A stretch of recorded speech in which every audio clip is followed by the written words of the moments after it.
Our fourth storyteller is Lilliana Campos, and I've known her for a number of years, the longest of all of our storytellers, but she wrote a lot on her bio, so I'm gonna read it.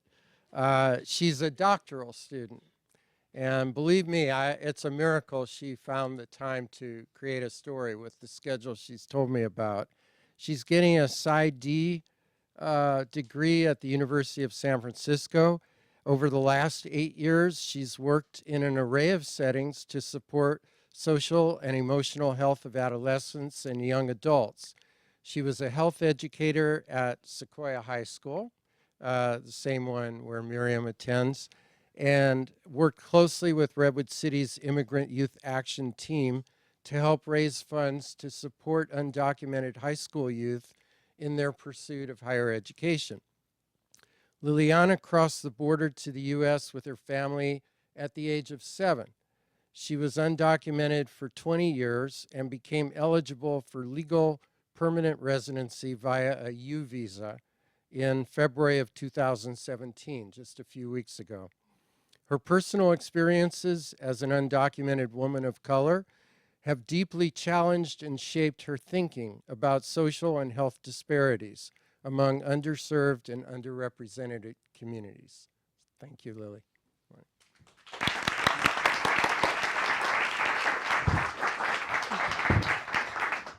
So I'm going to go ahead and read from my paper. I'm going to try as much possible to look at all of your pretty faces.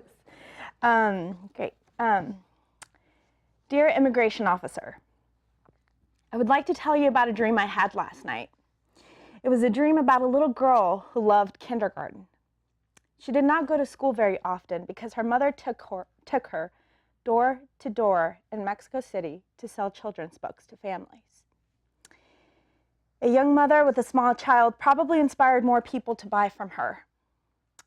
What she remembered the most was how much she wanted to read and color in those books, but could not because each book they sold meant money for food.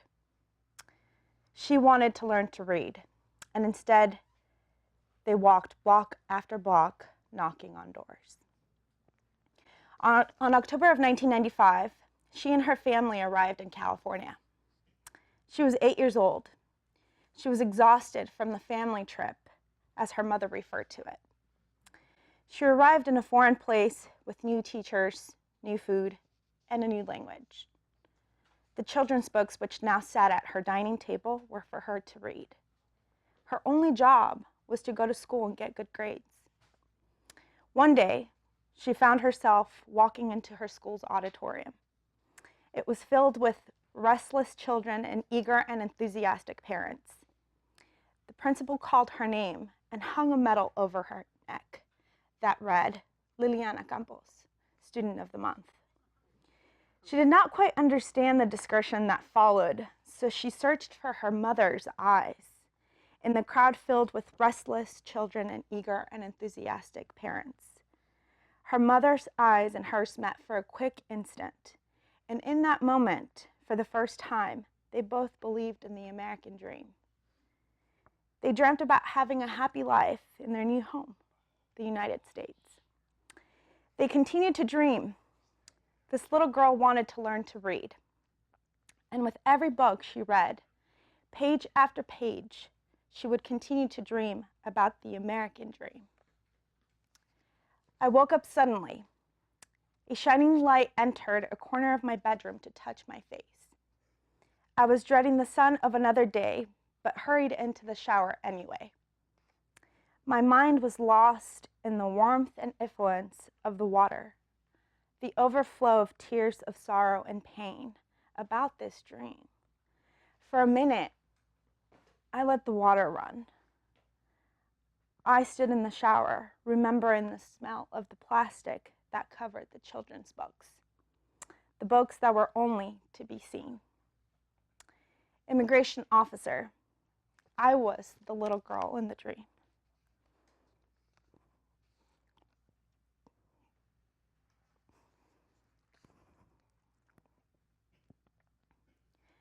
Now, the books that sit on my dining table read. Diagnostic Statistical Manual for Mental Disorders, Principles of Psychotherapy, and Culture and Mental Health. I should be grateful for the books that sit on my dining table, but instead, I keep thinking about the dream. The dream lingered in my mind until the sun rested at its highest peak. I noticed the clock ticking like the sun that sheds light into our dreams. And suddenly, the phone rang. Congratulations, your U visa was approved. The phone went mute and my mind went blank. I turned to the shining light in the corner of my bedroom. I lost my breath, and my heart sank as I heard the person on the other side of the phone say, "Congratulations, your U visa was approved. You will now be able to get a green card." I should be thankful, but instead I keep thinking about my dream. My body lost in time, my heart racing faster than the thank you that came out of my mouth. And suddenly, I wake up. I wake up from the American dream. A dream that 11 million undocumented people fight for every day. As we open our eyes to keep fighting and surviving the painful and unjust reality of the American dream.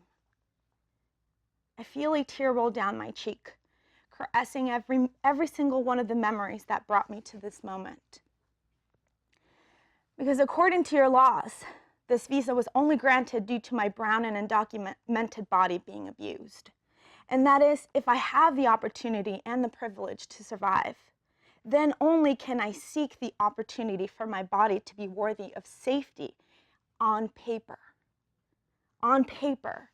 You mentioned about my worthy of citizenship and the fact that America recognizes my existence only and if trauma has occurred. But the application I submitted did not include a space for me to talk about the trauma and pain endured by the very same laws that continue to deny my safety and thus continue to perpetuate the violence against my undocumented brothers and sisters. At least, that is what your U visa and acknowledgement represents in my heart. If this is the line towards citizenship that you and others refer to, then I say no thank you.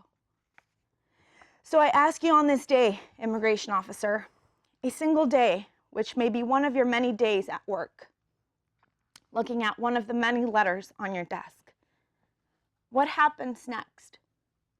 What do I say to all the remaining dreams out there that have not met your desk nor your eyes, but are being dreamt and spoken about in your country and in your neighborhood? What do I do with the sense of pain and loss that remains despite now having the papers, that keep playing with my sense of belonging and who I am? What happens to the other 11 million stories? Immigration officer, listen. Can you hear us? The millions of stories being lived, the 11 million voices. We are speaking. Can you hear us? Can you hear all the young immigrant children dreaming about a happy life in their country? I sometimes wonder about the future of that young girl who walked the streets of Mexico City. I will never know.